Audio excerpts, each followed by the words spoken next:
Esse é o último bloco do Conexões de hoje que debate o consumo no Brasil e também as relações entre consumidor e cidadão. Para falar com a gente sobre esse tema, estão aqui nos nossos estúdios Wilson Rascovitch, que é presidente do IBDEC Goiás, e também o professor Ricardo Barbosa, que é do mestrado interdisciplinar em Direitos Humanos da UFG. Bom, o professor Ricardo fez uma provocação no bloco passado. Como é que o senhor percebe essa questão da educação para o consumo, do cidadão que tem acesso a bens que ele antes não tinha acesso e ele parece ainda ter dúvidas do que ele pode fazer, de como acessar esses bens? Infelizmente, nós não sabemos, muitas vezes, delimitar o direito que a gente tem, até onde a gente pode ir. Né? E aonde que isso vai acontecer em qualquer lugar, acontece, o exemplo que eu dei acontece tanto na classe C, B ou A. Né? Isso é fato. Né? O que eu coloco é que muitas vezes, como foi dado esse crédito, então está sendo muito rápido, entendo, essa adaptação. Né? É a mesma coisa, você ganha um produto aqui hoje, vamos colocar um celular hoje, a gente vê a meninada, ganha um celular hoje, daqui um mês ele já quer outro. Né? Então, então é onde também é a mesma coisa, você tem a sua casa hoje e é onde já está pensando muitas vezes já em outra já, né? Falando, aqui não gostei, já estou pensando em trocar. Né? Então é onde que você tem o crédito, então, mas você fica ainda, não tem ainda um preparo para aquilo. E o nosso problema, que o professor estava falando, que nem é onde que muitas vezes ele estava falando que tem já os órgãos de defesa do consumidor, que nem o PROCON e tal, existem outros órgãos de defesa do consumidor, mas em razão também, além da procura, mas também da própria tentativa de mudança da legislação também. Né? Hoje, se nós colocarmos, isso já o PROCON não vai poder fazer. E é onde que esses órgãos de defesa do consumidor, que nem o IBDEC, nós conseguimos, através de ação civil pública, através de projeto de lei, né, junto ao Congresso, fazer a modificação. Um exemplo, o que está acontecendo hoje com esse boom imobiliário. E esses atrasos que existem na entrega das chaves. E aí é onde a maioria do consumidor também não vai atrás. Mas não vai atrás por quê? Em razão também do próprio Poder Judiciário. Muitas vezes pela morosidade, ou muitas vezes também por ser oneroso, dependendo da renda daquele consumidor. Onde nós fazemos projetos de lei para mudar. Só com relação ao sistema financeiro. Hoje tem sistema financeiro de habitação e sistema financeiro imobiliário. Hoje nós temos o patrimônio de afetação. O que seria o patrimônio de afetação? Seria para tentar impedir que aconteça o que aconteceu no caso da Encol. Mas hoje as construtoras fizeram também um caminho por fora e quando foi aprovada a legislação eles colocaram poderá. E o que seria o patrimônio de afetação? É o quê? Quando você paga a sua parcela, quando você compra um imóvel na planta, é para que aquele dinheiro vá somente para aquele empreendimento. E isso não acontece. Nós temos vários casos aqui em Goiânia e outras cidades que isso não acontece. O que as construtoras fazem? Investem em outro lugar. É onde, então, nós tentamos fazer essa fiscalização também para tentar proteger o consumidor com relação a isso. Né? Então, é onde que nós temos casos de boletos bancários. Né? Hoje, se vocês forem olhar muitas vezes o carnê, que muita gente tem um empréstimo, alguma coisa, está lá cobrado R$2, R$3, R$4 no boleto. Esse ônus não é do consumidor. Esse ônus é do agente financeiro ou do fornecedor. Né? E é onde que, se você também levar para um advogado, o advogado não vai atrás de R$2. Né? E é onde esses órgãos de defesa do consumidor vai entrar com uma ação coletiva para mandar devolver em dobro esses valores que esse consumidor foi lesado. Então é onde que entendo também que os órgãos de defesa do consumidor é importante com relação a isso. E logicamente tentando sempre fazer as parcerias, que nem na reportagem que nós assistimos, foi uma audiência pública onde o IBDEC participou também juntamente com o PROCON estadual e municipal, a título de verificar o que a gente pode fazer para tentar proibir essas irregularidades que existem, né? Que hoje nós somos lesados diariamente. Né? Então é onde que esses órgãos de defesa do consumidor sempre vão tentar aí dar um basta. Só que nós temos hoje vamos colocar 23 anos, que vai fazer 23 anos que está em vigência o Código de Defesa do Consumidor, mas ainda tem muita coisa por vir ainda, né? Tem a questão hoje de uma compra que você faz na internet, produto que não é entregue dentro do prazo, você não reclama, né? Muitas vezes fala, atrasou 3 dias, não vou atrás. Ora, é uma prestação de serviço, você tem que ter a qualidade, né? Então, são coisas que ainda nós vamos ainda demorar muito tempo para a coisa funcionar devidamente em cima do Código de Defesa do Consumidor e principalmente da Constituição Federal, já que aí sim envolve também, fora o que nós estamos falando aqui, envolve a habitação, educação, saúde, tudo mais. E como que o consumidor faz para se manter ciente de parte desses direitos? Como ele sabe o que ele deve e o que a prestadora de serviço deve fazer por ele? No momento que ele se sente lesado, fala, não concordo com o que está acontecendo. Aí sim ele procurar o PROCON, esses órgãos de defesa do consumidor, para realmente verificar.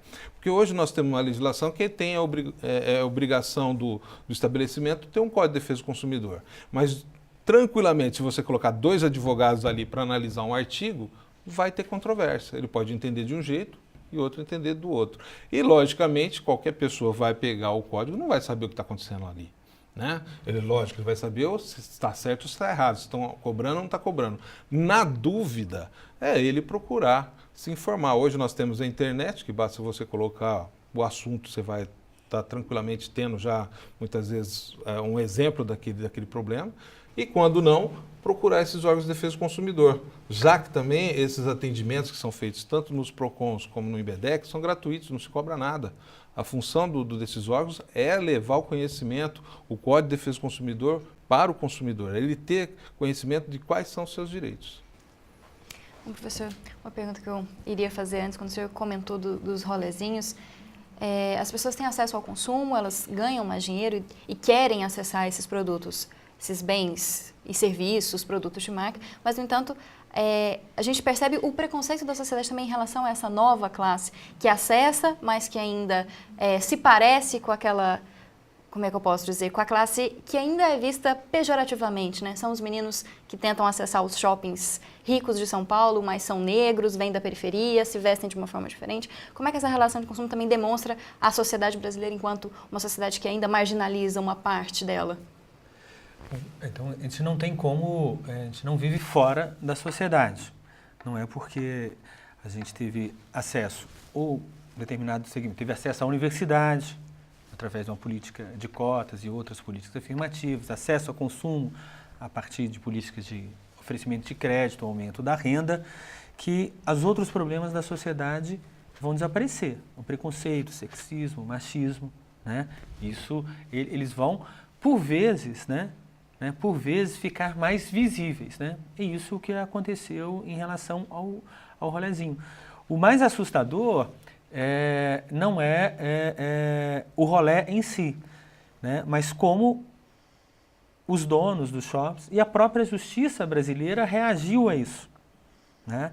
Então, nos Estados Unidos também, em determinado momento, esse fenômeno também ficou muito presente.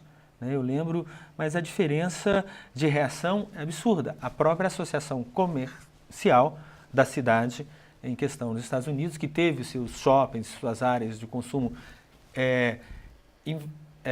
na visão deles, né, ocupada, invadida de forma massiva, o que eles fizeram? Contrataram as universidades para entender por que esses jovens, de que maneira eles queriam consumir, de que maneira os shoppings, os estabelecimentos comerciais poderiam atender essa nova demanda de consumo, esse novo segmento que foi inserido como consumidor, né? Aqui a gente teve simplesmente o fechamento, né? A seleção, né? Teve a discriminação efetivada pela justiça. Isso é o que é o assustador na sociedade brasileira, né? Porque, do ponto de vista geral, né, a gente tem que entender, né, e tem que, afinal de contas, se toda a sociedade, e é uma sociedade que a gente vive, uma sociedade industrial, uma sociedade do consumo, uma sociedade capitalista, a lógica de funcionamento dela, assim, se o cidadão passa a consumir, né,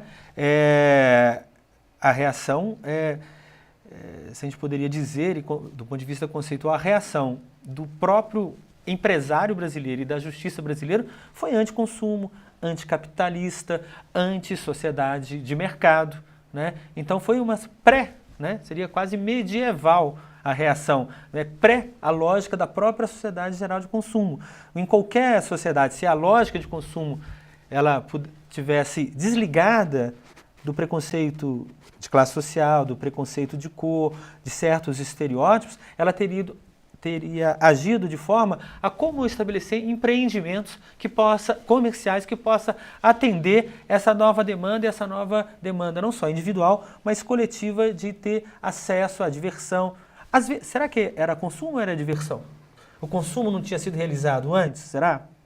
Será que é isso? Então, que tipos de praças de alimentação, que tipos de acesso ao shopping que a gente tem que ter? Então, assim, um empresário atento e sintonizado com esse novo boom de consumo, e se eu sou um empresário, né, como diz aí na regra do mercado, que tem esse instinto, né, animal do capitalista, né, ele estaria pensando de como fazer o seu próximo shopping de maneira a atender essa demanda e não restringir o consumo. Nós vamos pegar um exemplo de como a gente também acaba discriminando, né, por exemplo, o comprometimento da renda do cidadão brasileiro em diferentes classes, e particularmente essa nova classe que está nesse processo de aprendizado, o comprometimento da renda é porque ele está consumindo mais ou porque aquilo que ele está consumindo, por causa dos juros, do spread, do cartão de crédito, ser um juro absolutamente irracional, né? Ou seja, de 400%, 300%, 250% ao ano. Será que as famílias na França, nos Estados Unidos, em algum país, será que o comprometimento da renda, inclusive com o consumo, não é maior, só que é possível pagar o cheque especial? Será que é possível pagar o cartão de crédito? O problema é essa classe consumir, né, ter seus bens, né, que está aí sendo seu celular, sua televisão de tela plana, seu carro, sua moto, ou é a impossibilidade dela pagar a dívida que foi contratada, né? Então, que ele errou no cálculo no quê?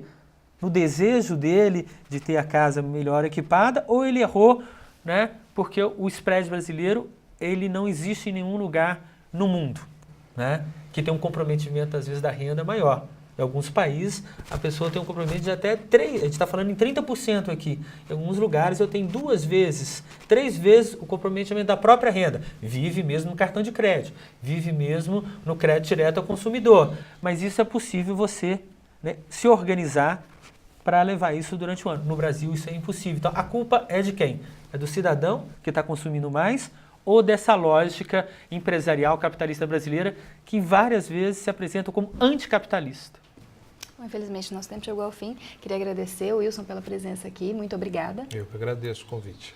Obrigada também, professor, novamente por estar aqui no Conexões. Muito obrigado. Eu que agradeço a paciência de vocês. Bom, e você assiste agora ao quadro Conexão Urbana, com as melhores dicas de eventos culturais e acadêmicos para você.